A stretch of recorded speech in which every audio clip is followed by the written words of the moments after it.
Bom dia, boa tarde ou boa noite para você que está me vendo. Eu sou o professor Hudson Monteiro de Biologia e estou aqui para fazer uma correção comentada das provas do Enem, segundo dia, na parte de Biologia.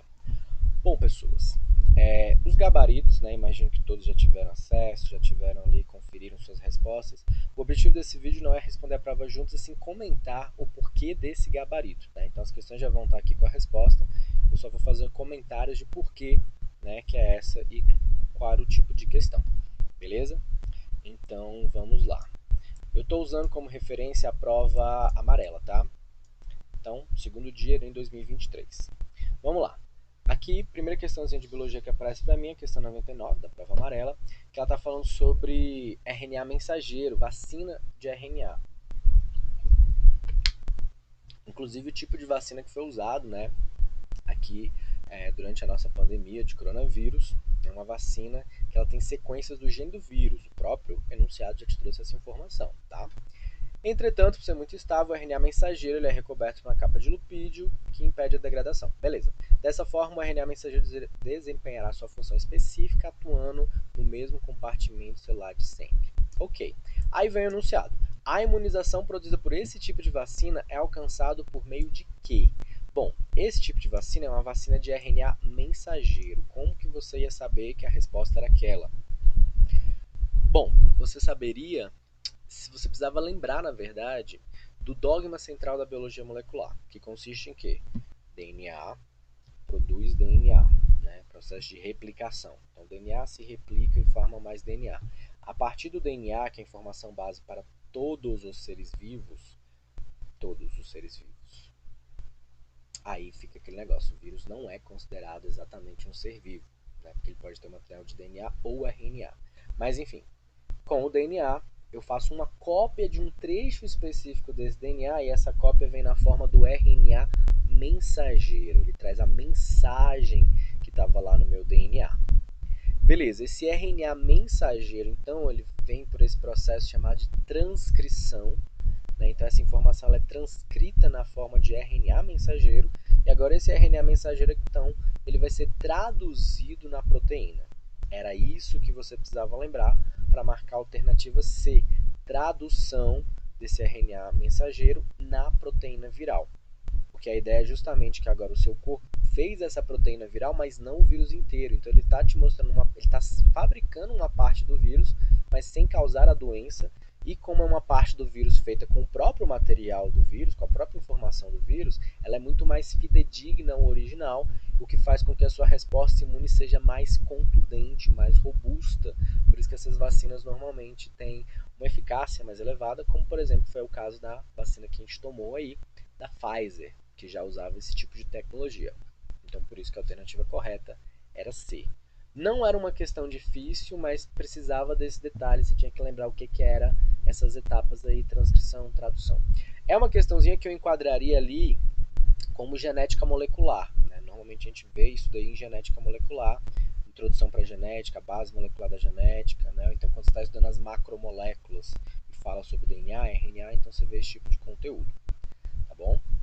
Bom, seguindo a vida, na sequência já tem mais uma questãozinha.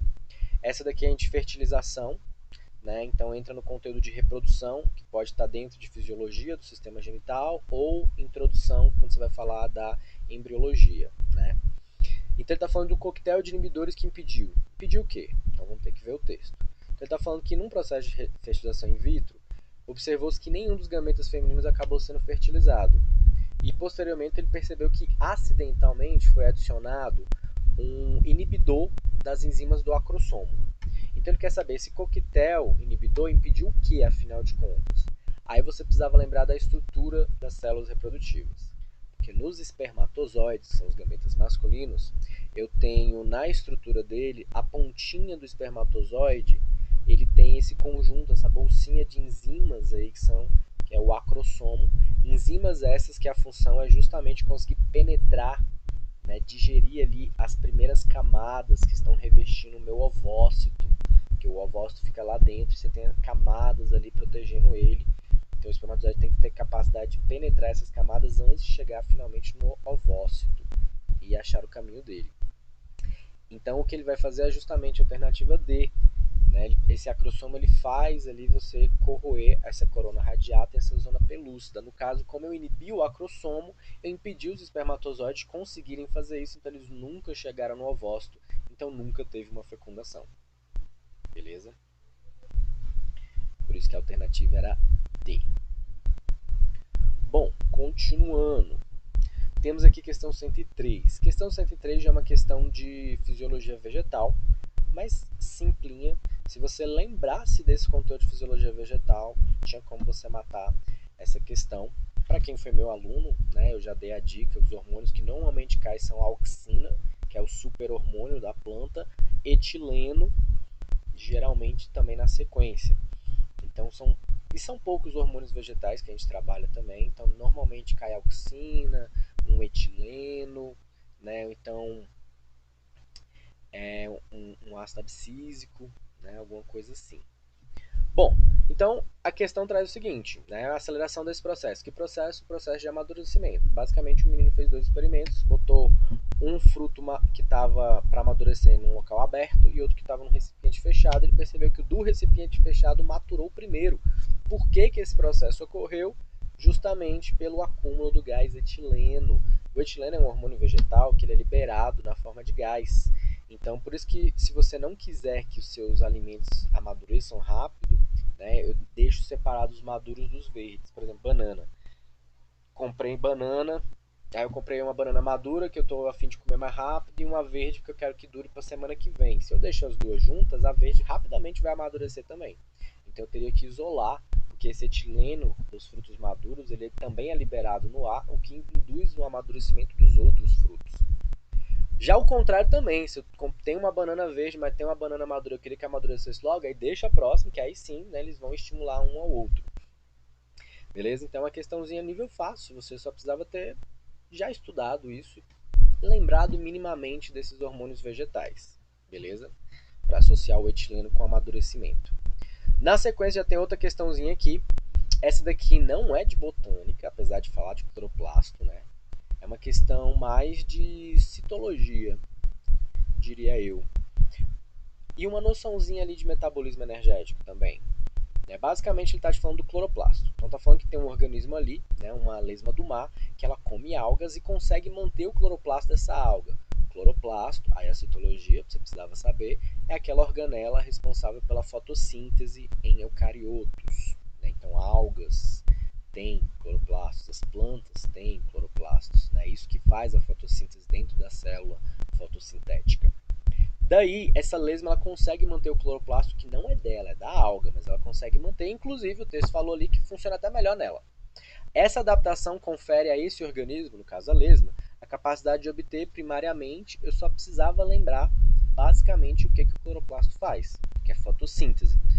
Fotossíntese é a produção de matéria orgânica, carboidrato, utilizando matéria inorgânica, água, né, e a luz do sol direcionando esse processo. E o produto final é o carboidrato, né? Era isso que eu precisava lembrar. Essa era a alternativa correta. Beleza? Seguindo. Bom, vira e mexe, o Enem também ele gosta de botar questõezinhas de doença. Especialmente doenças que são transmitidas por mosquitos. Né? Dengue, zika, chikungunya, malária. Doenças que têm um vetor mosquito. Não unicamente, não exclusivamente, mas comumente aparecem.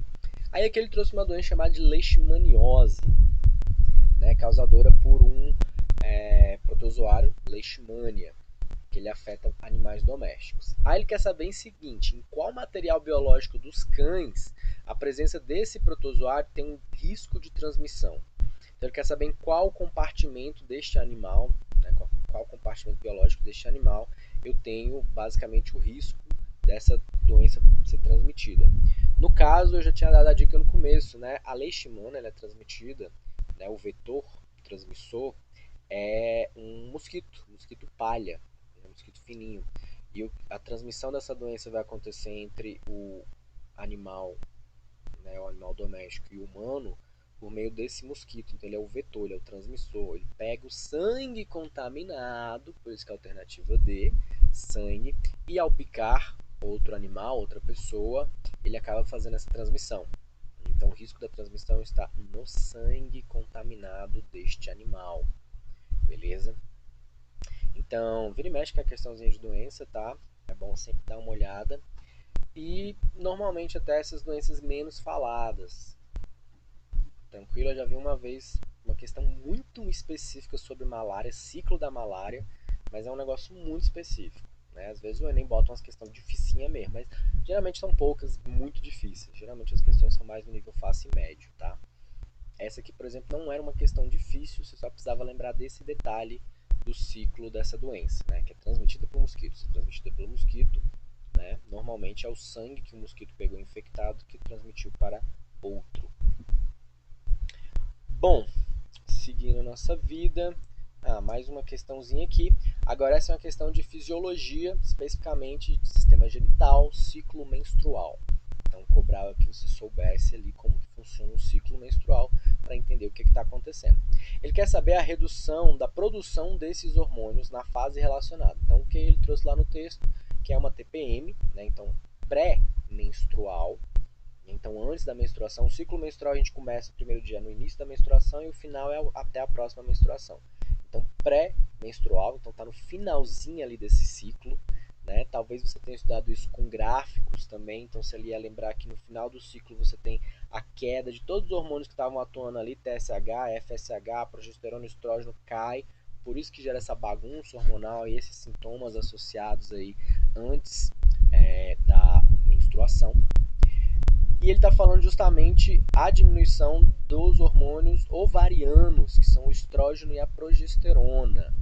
Então, a redução do estrógeno e da progesterona nesta fase, qual? Pré-menstrual, está relacionada com o quê?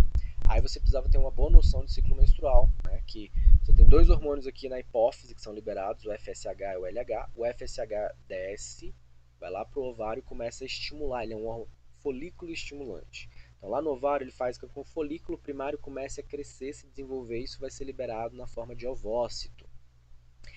Então, o FSH faz esse folículo crescer. À medida que o folículo vai crescendo, ele começa a produção de estrógeno. O estrógeno, basicamente, o que ele faz é aumentar a parede uterina, lá o endométrio. Beleza. Ao mesmo tempo, né, quando esse ovócito já está pronto para ser liberado, vem o LH, que também é outro hormônio liberado pela hipófise, que vai lá no ovário e faz, libera esse ovócito. Quando libera o ovócito, eu começo a ter uma diminuição do estrógeno, porque quem fazia isso era o ovário que estava com esse folículo desenvolvendo. Uma vez que ele libera, a produção de estrógeno começa a cair. Só que o estrógeno é quem fez a parede ficar grossa, né? Eu preciso dessa parede grossa para que no final, caso haja uma fecundação, o embrião tenha onde grudar. E aí que vem uma estrutura que fica mantida lá dentro do ovócito, aliás, do ovário, né? Uma vez depois que o ovócito é liberado, lá dentro do ovário, uma estrutura que a casquinha, digamos assim, que sobrou, ela vai se desenvolver numa estrutura chamada de corpo lúteo. E o corpo lúteo vai produzir progesterona que vai manter essa parede do útero desenvolvida. Mas à medida que esse corpo lúteo vai envelhecendo, ele vai regredindo até que ele finalmente seca e fica só uma cicatrizinha ali no meu ovário. E aí eu tenho a queda da progesterona, o estrógeno já estava em queda, e cai o estrógeno, cai a progesterona. O TSH e o LH também já estavam em queda, então você tem essa queda brusca desses hormônios. Então isso está relacionado justamente com a alternativa A, regressão lá do corpo lúteo dentro do ovário. Beleza? Era uma questão que você tinha que ter uma boa noção ali do ciclo menstrual. Ok? Bom, temos outra questãozinha aqui. Questãozinha sobre evolução de plantas, apesar de que o enfoque da questão não é nem a parte evolutiva, e sim de características do grupo. Né? Então é uma questão de botânica, que você precisava lembrar das características dos grandes grupos de plantas, basicamente. Ele quer saber qual estrutura possibilitou a independência da água para a fecundação dos seres vivos citados acima, ou seja, das plantas. Que adaptação que no grupo das plantas surgiu que finalmente fez ela ser independente da água para a reprodução. Então você precisava lembrar dos 4 grandes grupos de plantas, né, que a gente estuda normalmente: Bryophytas, Pteridófitas, Gimnospermas e Angiospermas, né, e a sequência evolutiva desses grupos: Bryophyta primeiro, depois Pteridófita, aí Gimnosperma e por último as Angiospermas, e características gerais desses grupos. Bom, o grupo que finalmente tinha uma independência não é Bryophyta, porque Bryophyta ainda depende da água, tanto que ela só cresce em ambientes próximos, bastante úmidos, né, próximo de água. Quem nunca escorregou numa Bryophyta indo para uma cachoeira, por exemplo? As pteridófitas ainda têm dependência da água também. Essa independência acontece nas plantas que já têm o tubo polínico, porque aí já tem um grão de pólen, e esse grão de pólen ele é transportado às vezes pelo próprio ar ou por um animal, né, que vai transportar esse grão de pólen. Quando ele chegar ali na estrutura feminina, ele mesmo cria um tubo para mandar os gametas que estão lá dentro e fazer a fecundação. Ou seja, eu não preciso mais de um ambiente aquático, eu não preciso de água para esse processo ser intermediado. E quem vai apresentar esse tubo polínico? Gimnosperma e angiosperma. Só que nas angiospermas eu já tenho uma flor, enquanto que nas gimnospermas eu tenho tubo polínico, eu tenho grão de pólen, mas eu não tenho essa estrutura reprodutiva chamada de flor. Eu tenho um estróbilo masculino ou feminino, né? E aí o grão de pólen vai encaixar ali, forma esse tubo polínico e transfere os gametas para lá sem precisar de água. Por isso que a alternativa correta era D. Beleza? Questãozinha de botânica básica, né? Apesar de falar de evolução, não era uma questão sobre conteúdo de evolução propriamente dito, e sim de características gerais das plantas. Na sequência aqui do lado já tem uma outra questãozinha de botânica, ó. Apareceu bastante botânica nessa prova. Então, tá falando sobre uma planta, né? Uma questão de fisiologia de plantas. Então, ela tá falando o seguinte: de uma planta foi extraída, né? Tá falando bem aqui, ó. Uma árvore cuja casca constituída principalmente de periderme e floema. Extração da clássica, ou seja, tirando a periderme e floema, leva à morte de muitos indivíduos. Ele quer saber por quê. Por que a retirada dessa casca gera morte? Bom, quando você tem... O que você precisava lembrar é dos transportes nas plantas, né? Então você tem xilema, que normalmente é mais interno, e o floema, que está mais para fora. Ele te falou no texto que eu arranquei o floema, porque quando eu arranquei a casca, eu tirei a periderme e o floema. Então a consequência disso não vai ser para a fotossíntese, porque o transporte de água para a fotossíntese, os nutrientes para a fotossíntese, é via o xilema, que é mais no interior da planta, e esse foi preservado. Mas o que aconteceu é, agora lá nas folhas, chegou esses nutrientes, fez a fotossíntese e ela é para ser distribuída, esses produtos fotossintéticos eram para ser distribuídos pela planta inteira, inclusive para a raiz. Mas como eu arranquei essa casca, a minha raiz nunca vai receber esses produtos. Eventualmente essa raiz vai morrer. Quando essa raiz morrer, aí eu também vou cessar o transporte lá pelo xilema e aí sim eu vou ter o ocasionamento completo da morte da minha planta. Por isso a alternativa correta era a E. Eu prejudico a nutrição das raízes, aí eu levo esse efeito em cadeia que vai culminar na morte da planta. É uma questãozinha aí de fisiologia vegetal, bem basicão. Beleza? Xilema e floema, que a gente aprende até lá no fundamental. Bom, dando consequência. Outra questãozinha que essa aqui eu considero que ela é de citologia, né? Porque é característica básica da divisão celular da célula. Na verdade, não é divisão celular, é da célula mesmo, estruturas gerais. Então ela está falando, os micronúcleos citados no texto estão se originando de quem? Bom, se é núcleo, eu só estou falando de uma célula eucariótica, né? Então você já descarta outro tipo de célula. E ele está falando que esses micronúcleos, eles são gerados, são fragmentos de DNA enrolado provenientes do fuso durante a divisão celular, ou seja, veio do próprio DNA da minha célula. Então já elimina as alternativas aqui. Né? Alguma coisa do DNA. Então eu só poderia ter nucleolos, que é alguma coisa a ver com DNA, né? E cromossomos, que nada mais é do que uma grande quantidade de DNA que fica todo enrolado e compartimentado ali com as histonas. Não era o nucleolo, porque apesar do nome nucleolo você remeter a núcleo, o nucleolo ele tem, na verdade, RNA ribossômico e outras proteínas ali enroladas. O DNA mesmo está na forma de cromossomo.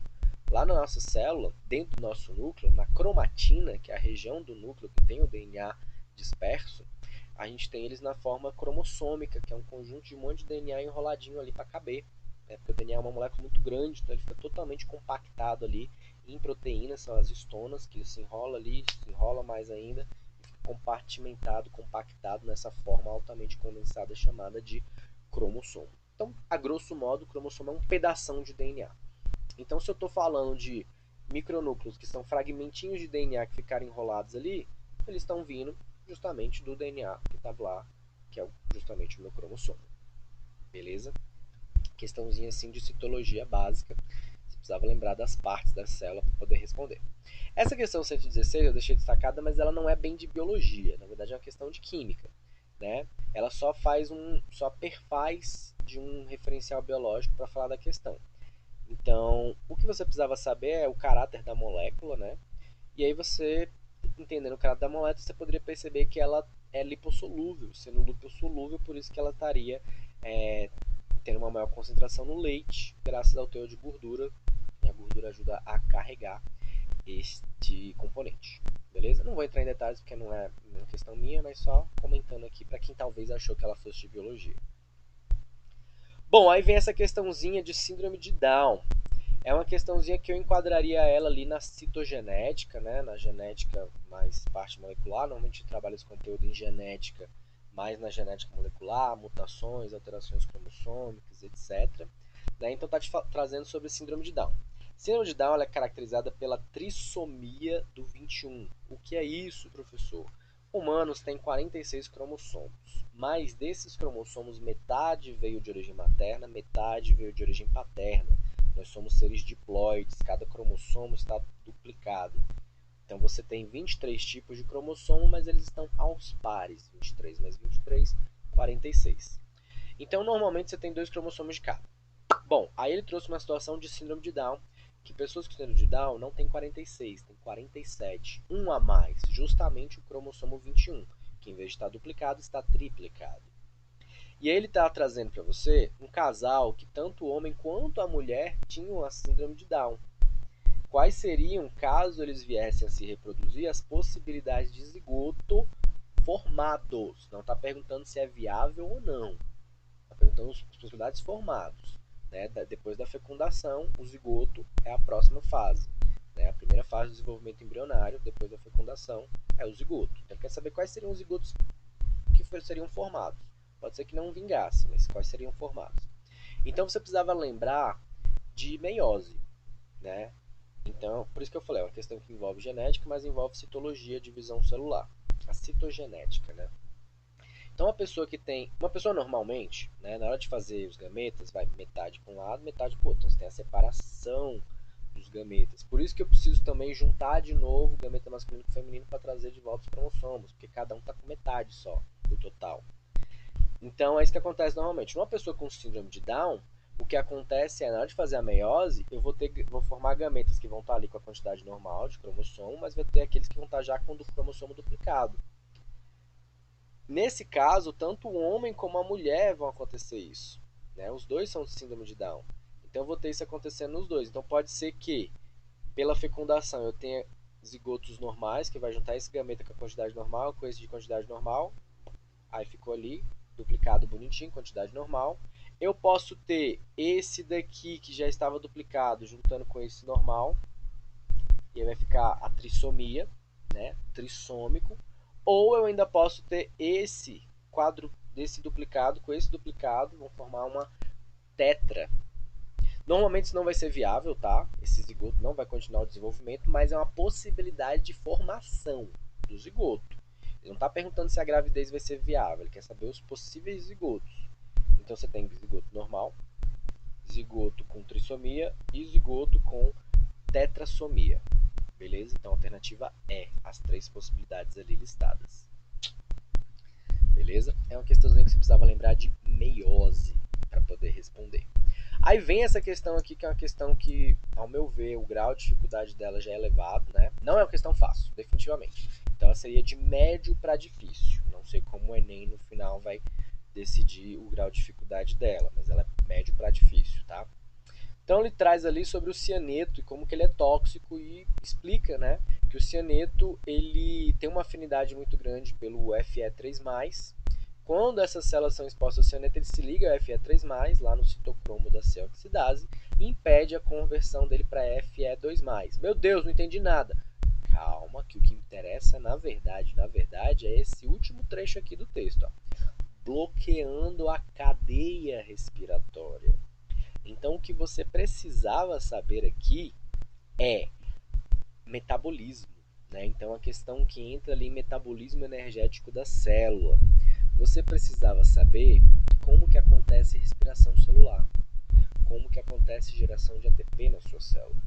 Basicamente, você come e você respira como uma forma de oferenda para sua deusa mitocondrial, né? Sua mitocôndria, sua organela, mitocôndria. Dentro da mitocôndria acontece esse processo de geração de energia.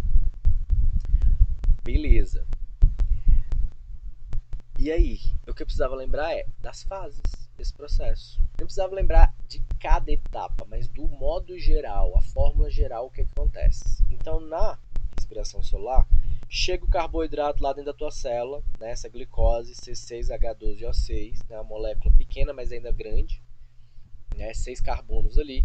Antes dela entrar na mitocôndria, ela vai ser transformada em 2 moléculas. É um processo que já gera um pouquinho de ATP, só 2 ATP, e me gera também alguns NAD. O NAD são esses carregadores de hidrogênio, o NADH no caso, quando ele está carregando o hidrogênio, que já vai lá para a fase final do meu processo de produção de energia. Daí, essa molécula vira 2 ácido pirúvico, né, o piruvato, que tem 3 carbonos.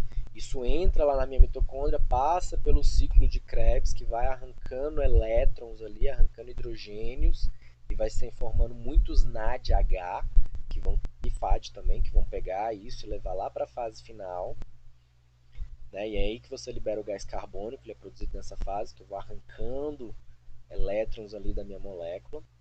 E aí, na fase final, que é a cadeia respiratória, a cadeia transportadora de elétrons, é justamente que esse excesso desses hidrogênios, esse NAD, ele solta esse hidrogênio, manda ele para fora e ele vai querer voltar. No que ele quer voltar, ele gira um complexo chamado ATP sintase, que faz a produção de ATP. Tá, mas e aí? Como é que eu ia saber a resposta? Bom, ele falou ali, ele bloqueou a cadeia respiratória, ele bloqueou a última etapa. A última etapa, ela é movida pelo NAD, que joga esses hidrogênios para fora, e isso faz com que eu tenha todo esse ciclo. Se eu bloqueio a cadeia respiratória, esse NAD nunca vai se livrar desse hidrogênio. Então eu vou ter o acúmulo do NADH. É justamente a resposta. Não era uma questão fácil, definitivamente, tá? Ela está ali posicionada, ou é médio ou é difícil. Não vai ser uma questão fácil, porque ela exige que você soubesse muitos detalhes. Ela trabalha com o metabolismo, que já não é uma coisa muito simples, né? Então tá aí a resposta para essa questão. Beleza? Bom, vamos seguir nossa vida. Temos agora uma questão de ecologia, olha só. Então ele tem que saber a preservação das abelhas. Aí ele fala que as abelhas estão em declínio, inclusive no Brasil, vários fatores. Nos Estados Unidos, eles estão fazendo bombas de sementes nativas. Né? Eles pegam essa semente, pegam uma bolinha, recheia com semente, adubo, argila, arremessa, e aí até em solo pouco fértil isso germina. Esse método ele vai ser vantajoso na preservação das abelhas porque ele aumenta a oferta de alimento. Ó, o texto me disse. Essas bolinhas estão vindo com semente. Você precisava ter uma noçãozinha do que a abelha faz, mas isso está mais no contexto ecológico, não de estudar o grupo específico. Né? Então as abelhas são polinizadoras, elas se alimentam ali de néctar, né? Néctar da flor. Eu tendo mais flor, eu tenho mais comida, mais oferta, segurança alimentar ajuda elas a não morrerem, por exemplo, vão se alimentar de um material de mais qualidade, né? Plantas nativas que normalmente elas já usariam, e aumenta a quantidade também. Por isso que a alternativa correta era D. Beleza? Primeira questãozinha de ecologia aqui da prova. Bom, na sequência, acho que talvez a questão um ponto grátis, né, para a maioria das pessoas. Tá falando aqui sobre o fato de pessoas mais antigas usarem panelas de ferro para cozinhar feijão, para acabar com a palidez dos filhos. Alguns chegavam até a botar prego enferrujado nesse cozimento para ver se liberava o ferro. Sabe-se que esse elemento ferro pode ser encontrado na sua forma metálica, que é o caso ali, ou iônica, sendo essencial para a manutenção da vida. As estratégias citadas eram utilizadas com o objetivo, não quer dizer que elas funcionem, inclusive não funciona, porque esse ferro que está aqui no texto, né, o ferro metálico. A gente não pega isso, a gente pega na forma iônica, tá? Então não adianta você fazer isso aqui. Era uma forma que as pessoas tentavam fazer, mas não quer dizer que funcione. Mas ele não está perguntando se funciona, ele está perguntando o objetivo. Qual que era o objetivo? Era justamente prevenir a anemia, porque a anemia ocorre, entre outros motivos, pela falta de ferro, porque o ferro é um elemento constituinte da sua hemoglobina, que é a proteína que está constituindo a sua hemácia, que é o seu glóbulo vermelho. Né? Com menos ferro, menos glóbulo vermelho, menos transporte de nutrientes, mais fraqueza, né? Sintomas de anemia aí associados. Então, uma questãozinha fácil, né? Acho que muita gente no Brasil é anêmica ou conhece alguém anêmico e sabe dessa correlação de ferro e anemia, né? Por isso que eu disse que é uma questão praticamente ponto grátis aí no Enem, né? Nível de dificuldade também fácil. Isso aqui é um basicão que a gente aprende até lá no ensino fundamental, quando está vendo sais minerais, né? Geralmente associado ali com citologia. Bom, na sequência, outra questão de ecologia no caso de energia. A geração dessa energia, que energia é energia nuclear, tem como característica, é uma questão que você poderia ir por eliminação. Então vamos por eliminação. A geração dessa energia, energia nuclear, tem como característica formar resíduos facilmente recicláveis? Muito pelo contrário, né? Os dejetos radiativos aqui, eles não são recicláveis, eles têm que ficar presos em containers ali de chumbo para evitar contaminação, então é um problemão, né? Apesar de não ser uma energia considerada poluente, porque ela não emite gases poluentes, mas ela faz produtos que, né, dependendo do manuseio, podem ser problemáticos. O próprio texto traz isso daí. C. Promover o aumento do desmatamento? Não, porque eu não preciso queimar árvores para manter uma usina nuclear. Na verdade, ela se mantém por si só pela fissão ou pela fusão nuclear que está acontecendo ali, né? Então, na verdade, eu não preciso, né? Eu só preciso, só se eu tiver que desmatar, só na hora de construir ela, se for uma área que tinha floresta nativa. Senão, não precisaria.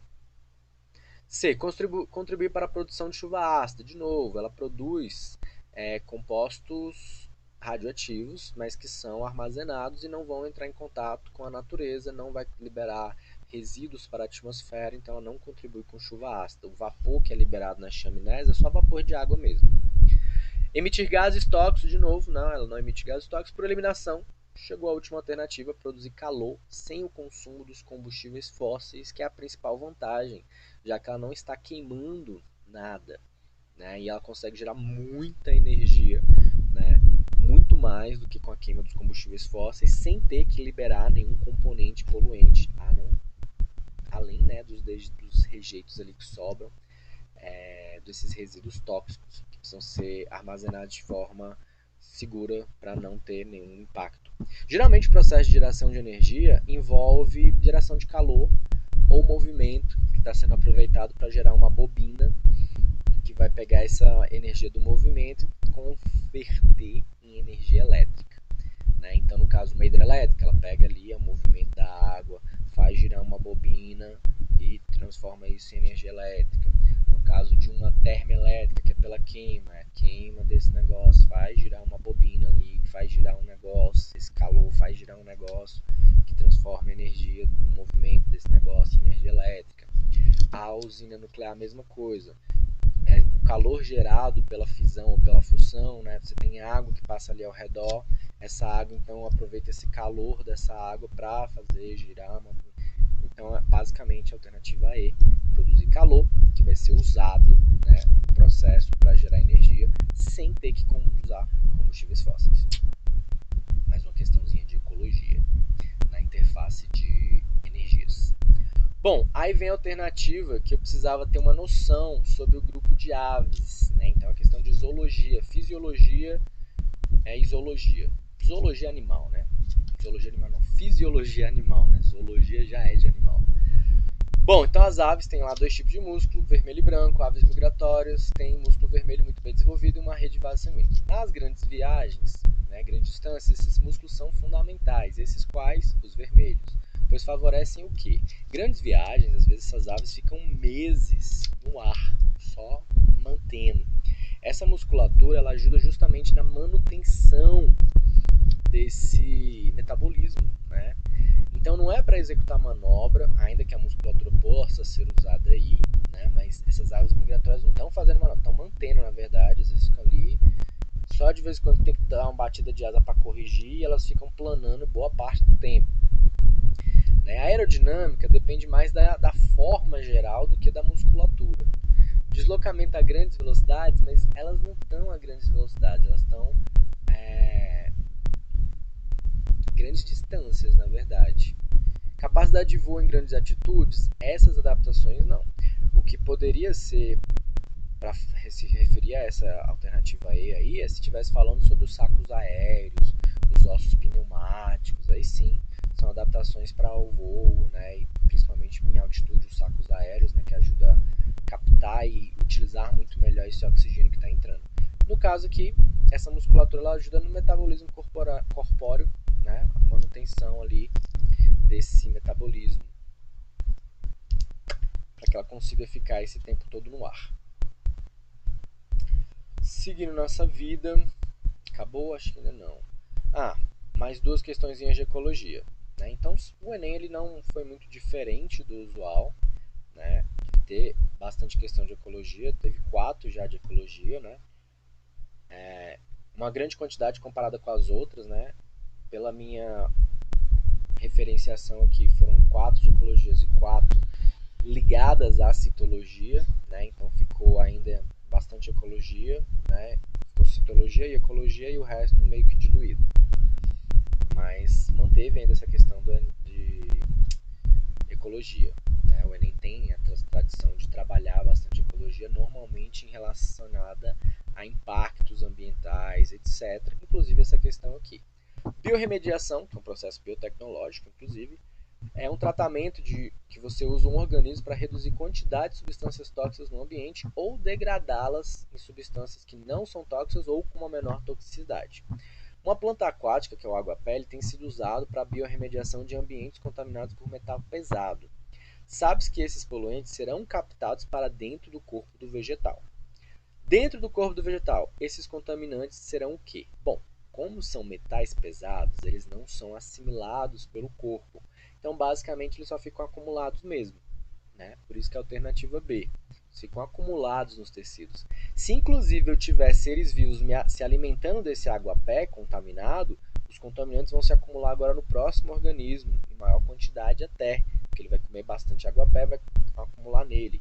Se outro ser vivo se alimentar desse outro que se alimentou do aguapé, aí mais acumula. Isso é o que a gente chama de bioacumulação ou bioestratificação, que é a passagem de elementos que vão só aumentando à medida que sobe no nível trófico, porque o ser vivo acima comeu mais, isso não é assimilado, fica preso no organismo, né? Fica acumulado nos tecidos.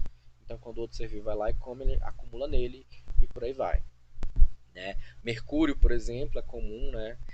Por exemplo, na Amazônia, os botos são cheios de mercúrio, porque o mercúrio ele acaba sendo liberado na água pela mineração, aí isso afeta os pequenos organismos e vai se acumulando cada vez mais com os organismos maiores. Né? Então, esse efeito de bioacumulação. Então, a questãozinha aqui de ecologia básica, né? A gente trabalha esse conteúdo normalmente aí, sempre trabalha-se em ecologia, né? Entre questões de impactos ambientais, etc.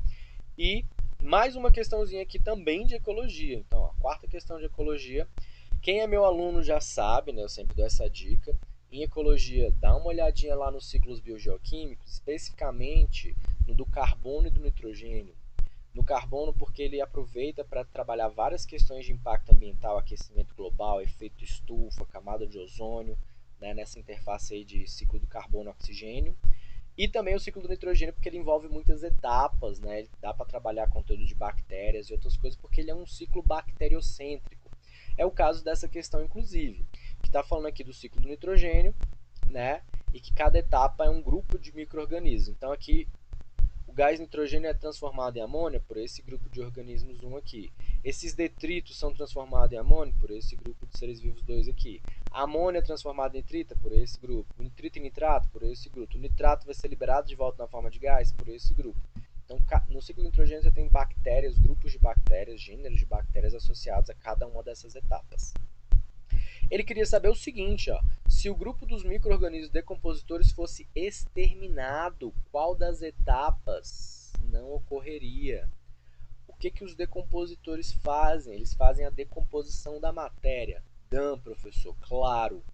Mas o que eles fazem? Eles pegam os detritos, que podem ser suas excretas nitrogenadas, pode ser você quando morreu, o seu corpo, né, o corpo dos seres em decomposição ali.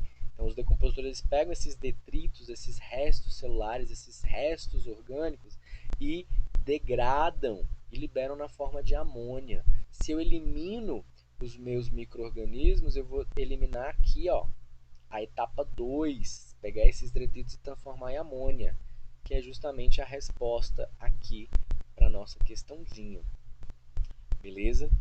Então, mais uma questão de ecologia. Então, não foi uma prova sem questão de ecologia, mas são questões que não são mais tão interpretativas como normalmente o Enem gostava de colocar, né? Que talvez seja já a mãozinha do Sebrasp atuando aí, né? Que agora a prova é pelo Sebrasp, né? Que é o da UNB, Universidade de Brasília, e ele tem questões que são mais conteudistas, questões mais conceituais, em oposição às provas do Enem clássicas em biologia, que era muita interpretação de texto. Às vezes a resposta estava lá no texto, bastava você conseguir interpretar. Agora eu achei essa prova um pouco mais conceitual, algumas questões com grau de dificuldade perniciosa, né, que nem aquela lá de metabolismo, né, o que já mostra aí talvez já uma mudança no estilo de prova do Enem, apesar de que não foi uma mudança completa, né, ainda teve algumas tendências que foram mantidas, tipo ecologia, uns pincelamentos ali de genética, só que eu achei as questões muito mais interconectadas entre conteúdos da própria biologia. Então, era uma questão que ela falava de evolução, mas te perguntava de ecologia, mas na verdade você precisava saber de botânica. Ou então uma questãozinha que era que nem essa daqui, né? Uma questãozinha que traz biorremediação, que é um negócio que é usado na biotecnologia, mas aí ele está falando de um processo ecológico, né? Ele fala de uma planta, mas na verdade não é uma questão de botânica, não precisa saber das características da planta, era mais a questão ecológica relacionada, né? Então estou vendo questões mais interconectadas entre os próprios conteúdos da biologia, né? Que já é uma diferençazinha do que a gente estava acostumado com o Enem anteriormente. Deixa eu ver, acho que acabou as questões, né? Acabou. Então, pessoas, é isso, né? Espero que essa correção tenha sido útil para você de alguma forma, né? Porque o gabarito você já tinha, agora você já sabe exatamente o porquê, né? Facilita aí seu estudo, especialmente para quem vai fazer outras provas e enfim, né? Bom, não sei qual a mídia que você está vendo isso, se é no YouTube, se é no Instagram. Eu não tenho TikTok, né? Então vai ser no YouTube e no Instagram. Então, se você gostou, se você discorda de alguma coisa, deixe sua mensagem aí. Se for no YouTube, deixe os comentários. Se for no Instagram, no Reels aí da vida, deixe uma mensagem. Se quiser mandar uma mensagem no meu privado também, né? Pode mandar uma mensagem aí. Né? Se for no Instagram, @prof.hudsonmonteiro. Estou sempre por lá, né? Para esclarecer alguma dúvida, ou então se você discorda de alguma coisa aqui, enfim. E, né, como sempre, vamos pedir engajamento aí para esse material chegar a mais pessoas que precisam. Então, deixa aí sua curtida, seu joinha, né? Comenta, compartilha, salva, engaja aí para mais pessoas terem acesso a esse conteúdo, caso você ache que ele é de qualidade e deve ser compartilhado. Se não, aí não precisa nem compartilhar, nem ver. Mas espero que tenha sido útil. Então é isso então, beleza? Muito obrigado. Tchau, tchau, gente.